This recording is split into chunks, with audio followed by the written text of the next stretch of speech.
नमस्कार। Breaking news में बड़ी खबर आपको बता दें कि संभल से सांसद जिया-उर-रहमान बर्क ने सीएम योगी आदित्यनाथ के बयान पर पलटवार कहा है और उन्होंने कहा है कि इतिहास में कहीं पर भी ये सबूत नहीं है कि मंदिर तोड़कर मस्जिद बनाए गए हैं। दूसरी तरफ आपको ये भी बता दें कि संभल में अब एक बार फिर से बुलडोजर एक्शन होने वाला है। सिविल कोर्ट ने ये आदेश दे दिया है, उन्होंने खारिज कर दिए हैं अपने ही स्टे ऑर्डर को और अवैध निर्माण हटाने के लिए उन्होंने आदेश दे दिया है। 8 बीघा कब्रिस्तान की जमीन पर अवैध निर्माण को अब हटाया जाएगा। तो इसी पे ज्यादा अपडेट के साथ मेरे साथ मौजूद है मेरे सहयोगी हर्ष भारद्वाज। तो सर, सबसे पहले संभल की बात करते हैं। तो संभल सांसद जिया-उर-रहमान बर्क ने सीएम योगी आदित्यनाथ के बयान पर पलटवार किया है। बिल्कुल, देखिए दो बड़ी खबरें जो बैक टू बैक आपने बताई है। सबसे पहले सपा सांसद जिया-उर-रहमान बर्क का करते हैं, क्योंकि बर्क ने बुलडोजर एक्शन को लेकर भी और योगी आदित्यनाथ के बयान को लेकर भी निशाना साधा है। हालांकि सबसे पहले योगी आदित्यनाथ के उस बयान को बताते हैं जिस पर निशाना साधा गया है। दरअसल पिछले दिनों योगी आदित्यनाथ एक कार्यक्रम में थे और उन्होंने बताया कि कैसे श्री हरिहर मंदिर को तोड़कर कहीं ना कहीं ऐसी चीजें की गई, ऐसा कृत्य किया गया कि वहां पर मस्जिद का निर्माण करवाया जा रहा था और ऐसा 500 साल पहले हुआ। किस तरीके से औरंगजेब ने, किस तरीके से बाबर ने ये कृत्य किया है, इसको कोई भी नकार नहीं सकता। लेकिन अगर जिया-उर-रहमान बर्क की बात करें तो जिया-उर-रहमान बर्क बाबर और औरंगजेब की तारीफ करते हुए नजर आए हैं और उन्होंने कहा है कि नहीं, आपके पास कोई सबूत ही नहीं है कि मंदिरों को तोड़कर मस्जिद बनाया गया हो। यानी जिया-उर-रहमान बर्क बाबर के रहनुमा बन गए, जिया-उर-रहमान बर्क औरंगजेब के रहनुमा बन गए। और आपने अक्सर देखा होगा कि कैसे ये बाबर का जिक्र करते हैं, कैसे औरंगजेब का जिक्र करते हैं और उनके रहनुमा बनते हुए नजर आते हैं। लेकिन सीएम योगी आदित्यनाथ वो सबूत देते हैं जिस सबूत में ये नजर आता है कि कैसे कई मंदिरों को तोड़ा गया था और मंदिरों को तोड़कर मस्जिद का निर्माण कराया गया था। चाहे फिर बात गुजरात की करें या राजस्थान की करें या फिर उत्तर प्रदेश की करें, कई ऐसी जगह हैं जिसके साक्ष्य मिलते हैं कि कैसे वहां पर त्रिशूल के निशान थे, कैसे वहां पर अलग अलग निशान थे जो बताते हैं कि वो हिंदुओं के हैं। लेकिन बावजूद उसके अभी कोर्ट में कई मामले चल रहे हैं। आप देख लीजिए कि मथुरा की मस्जिद का मामला भी चल रहा है और ये बताया गया कि कैसे मंदिर को तोड़कर वहां पर मस्जिद का निर्माण कराया गया। हाँ, और तो और ताजमहल में अभी हमने देखा कि किस तरीके से मामला कोर्ट में गया और किस तरीके से बताया गया कि वहां पर जो चिन्ह हैं और जो गुबंद है उसके आसपास जो चिन्ह मिले हैं वो हिंदुओं से कहीं ना कहीं जुड़े हुए हैं। लेकिन इसके बावजूद जिया-उर-रहमान बर्क सबूत मांगते हैं। अरे भाई, मामला कोर्ट के अंदर है, कोर्ट के अंदर सबूत दिए जा रहे हैं। और तो और संभल की जो शाही जामा मस्जिद है उसको लेकर भी जिया-उर-रहमान बर्क कहते हैं कि योगी आदित्यनाथ का मकसद सिर्फ और सिर्फ हमारी मस्जिदों को शहीद करना है। जब अवैध निर्माण होगा और कहीं ना कहीं आप मंदिर को तोड़कर मस्जिद बनवाएंगे तो उसके जब सबूत खंगाले जाएंगे, जो सच्चाई सामने आएगी वो तो सबके सामने रखी जाएगी। और शाही जामा मस्जिद का अगर बात करते हैं तो मामला कोर्ट के अंदर है, तो आखिर बार बार आप ये बात क्यों कहते हैं कि योगी आदित्यनाथ हमारी मस्जिद को शहीद कराने पर लगे हुए हैं? जब शहीद शब्द का इस्तेमाल किया जाता है तो कहीं ना कहीं ये लगता है कि जिया-उर-रहमान बर्क लोगों को भड़काने की कोशिश कर रहे हैं। और ठीक ऐसे ही 24 नवंबर 2024 को भड़काने की कोशिश की गई थी, जिसके बाद हमने देखा था कि योगी आदित्यनाथ का किस तरीके से डंडा चला था। और वो जिया-उर-रहमान बर्क जो योगी आदित्यनाथ पर सवाल खड़े कर रहे हैं, वो जिया-उर-रहमान बर्क जो बता रहे हैं कि नहीं, किसी मंदिर को तोड़कर मस्जिद बनाई ही नहीं गई, उन जिया-उर-रहमान बर्क का नाम संभल हिंसा में आ चुका है। उसके बावजूद उसके वो लगातार ऐसी बयानबाजी कर रहे हैं जिसके में आगे चलकर वो फंस सकते हैं। एक दूसरा मामला भी है जिसमें वो फंस सकते हैं, क्योंकि अभी आपने देखा कि उनकी बहनोई पर नर्स से दुष्कर्म का जो मामला सामने आया, आरोप लगा है, उसमें कहीं ना कहीं ये कहा जा रहा है कि जिया-उर-रहमान बर्क के घर भी रेड पड़ सकती है और उनसे पूछताछ भी हो सकती है।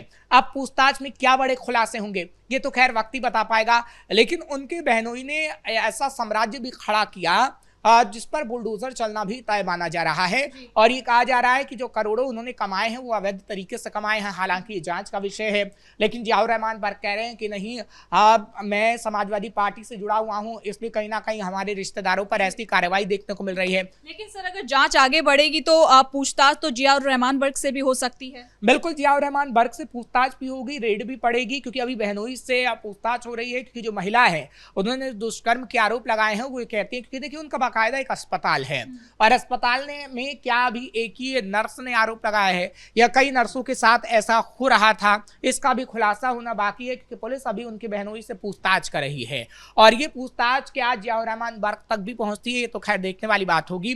लेकिन अब बात करते हैं संभल में एक और मामले की, बुलडोजर एक्शन की, क्योंकि देखिए आपने जो खबर शुरुआत में बताई कि बुलडोजर एक्शन हो रहा है वो हमने पहले से ही देखा था कि कैसे 8 बीघा जमीन पर कब्रिस्तान की जो जमीन थी उस पर कहीं ना कहीं घरों का निर्माण करा लिया गया, उस पर एक मस्जिद भी बना ली गई, उसमें मकान का निर्माण करा लिया गया, लेकिन अब उसे तोड़ा जाएगा क्योंकि बाकायदा जो स्टे की आपने बात कही है उसे जो खारिज कर दिया गया है। इसके बाद हालांकि इससे पहले भी हमने देखा था कि उसको तोड़ने के लिए लाल निशान वहां पर लगा दिए गए थे, लेकिन बावजूद उसके उसे नहीं तोड़ा गया, कोर्ट में जाया गया। लेकिन अब जब कोर्ट की तरफ से भी ऑर्डर आ गया है तो कहीं ना कहीं आप ये कहेंगी कि वो मकान सारे तोड़ दिए जाएंगे।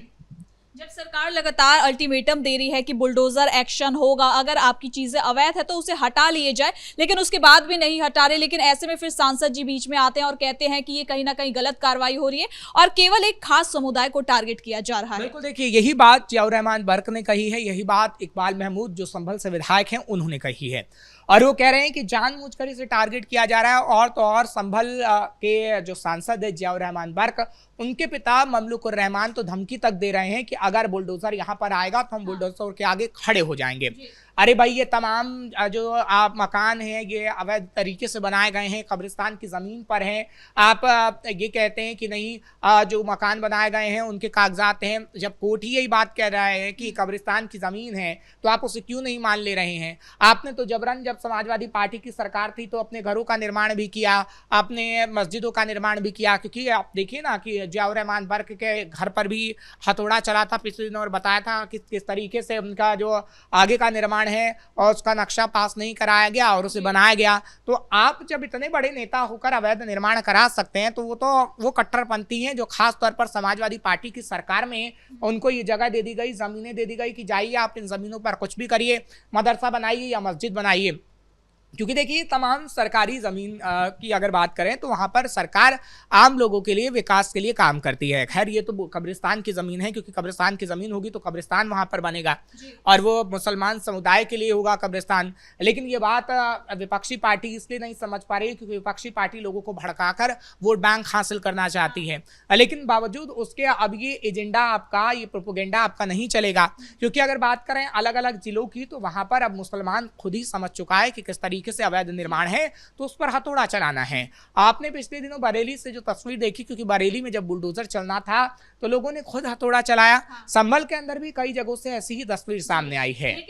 सर जैसे कि बयान सामने आ रहे हैं, जैसे जियाउर रहमान बर्क ये बार बार कह रहे हैं कि बुलडोजर एक्शन होता है, मुसलमानों की जमीन पर होता है, जैसे आपने बरेली का भी जिक्र किया। यहाँ पर हमने देखा कि लोगों को जब ये पता चला कि अवैध है तो उन्होंने खुद ही हथौड़ा और छेनी लेके उसे तोड़ना शुरू कर दिया। तो सांसद से ज्यादा तो कहीं ना कहीं लोगों में समझदारी नजर आ रही है।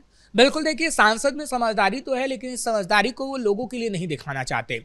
इस समझदारी को वो अपने लिए दिखाना चाहते हैं कि किस तरीके से हम चिंगारी को भड़काएं और वो आग बन जाए और किस तरीके से हम वोट बैंक को हासिल कर ले। क्योंकि संभल में अक्सर यही हुआ है, चाहे फिर इकबाल महमूद ने जब विधायकी लड़ी है तब भी हमने देखा है कि कुछ ना कुछ ऐसी चीजें जरूर हुई हैं जो कहीं ना कहीं लोगों के मन में दहशत पैदा करती हैं और मुसलमानों के मन में जानबूझकर दहशत पैदा की जाती है कि योगी आदित्यनाथ आ गए हैं तो कहीं ना कहीं वो हिंदुओं की सुनेंगे और हिंदुओं की ये बात को खास तौर पर लेंगे, लेकिन मुसलमान की बात को नकार दिया जाएगा। लेकिन संभल में आप देखिए, संभल हो, बरेली हो या फिर तमाम जो मुस्लिम इलाके हों या फिर तमाम उत्तर प्रदेश के इलाके हों, वहां पर बराबर विकास हो रहा है। ऐसा नहीं है कि मुसलमान का इलाका है तो वहां पर सड़क नहीं बन रही है, ऐसा नहीं है कि मुसलमान का इलाका है तो वहां पर बिजली के पोल नहीं लग रहे हैं, ऐसा नहीं है कि मुसलमान का इलाका है तो वहां पर घरों के आगे नालियां नहीं बन रही हैं। विकास हर जगह हो रहा है, लेकिन वोट बैंक के लिए ये जो तमाम पार्टियों के लोग होते हैं, खासतौर विपक्षी पार्टी के, समाजवादी पार्टी के, ये मुसलमानों को भड़काने का काम इसलिए करते हैं कि इनका मुसलमान वोट बैंक छिटक ना जाए। अभी तो और कोशिश की जाएगी, क्योंकि लोकसभा चुनाव में जो इनका तुक्का लगा है और लोकसभा चुनाव में जो मुसलमानों ने एकमुश्त होकर समाजवादी पार्टी को वोट दिया है, वही वोट बैंक समाजवादी पार्टी अपना छिटकने नहीं देना चाहती है। और संभल में तो आप देखिए जो मुस्लिम वोट बैंक है वो समाजवादी पार्टी के मुट्ठी में रहा है, क्योंकि वहां से विधायक भी समाजवादी पार्टी का है, सांसद भी समाजवादी पार्टी का है। लेकिन आगे आने वाले समय में संभल क्या होता है इसके बारे में कोई नहीं बता सकता, भविष्यवाणी कोई नहीं कर सकता। क्योंकि देखिए कुंदरकी जैसा इलाका जो हमेशा से समाजवादी पार्टी के हाथ में रहा था, लेकिन उपचुनाव जब कुंदरकी के इलाके में हुए तो वो उनके हाथ से निकल गया, क्योंकि उपचुनाव में कुंदरकी जैसे इलाकों में बीजेपी को पसंद किया गया। लेकिन क्या अब संभल में भी यही होने वाला है? क्योंकि इस वक्त सीएम योगी आदित्यनाथ संभल का बार बार जिक्र कर रहे हैं और संभल को सनातन नगरी बता रहे हैं। तो क्या सीएम योगी भी ये बताना चाहते हैं कि देखिए संभल सनातन नगरी थी और संभल के हिंदुओं ने अगर योगी आदित्यनाथ को वोट नहीं दिया तो हम देखेंगे कि किस तरीके से लोगों के मन में दहशत फैलाई जाएगी, जो समाजवादी पार्टी जैसे लोग करेंगे, जियाउर रहमान जैसे वर्ग लोग करेंगे। तो कुल मिलाकर संभल में लगातार बुलडोजर एक्शन देखने को मिल रहा है। एक बार फिर से ये ऐलान हो चुका है, कोर्ट ने आदेश दे दिया है कि संभल में अवैध निर्माण पर 8 बीघा कब्रिस्तान की जमीन पर बने अवैध निर्माण पर बुलडोजर एक्शन होगा। साथ ही साथ अब पार्टियों में भी कहीं ना कहीं आरोप प्रत्यारोप देखने को मिल रहा है, जैसा कि जियाउर रहमान बर्क ने एक बार फिर से मुख्यमंत्री योगी आदित्यनाथ के बयान पर काउंटर किया है। फिलहाल ब्रेकिंग न्यूज में इतना ही। कैमरा पर्सन राजकुमार के साथ मैं सृष्टि शाह।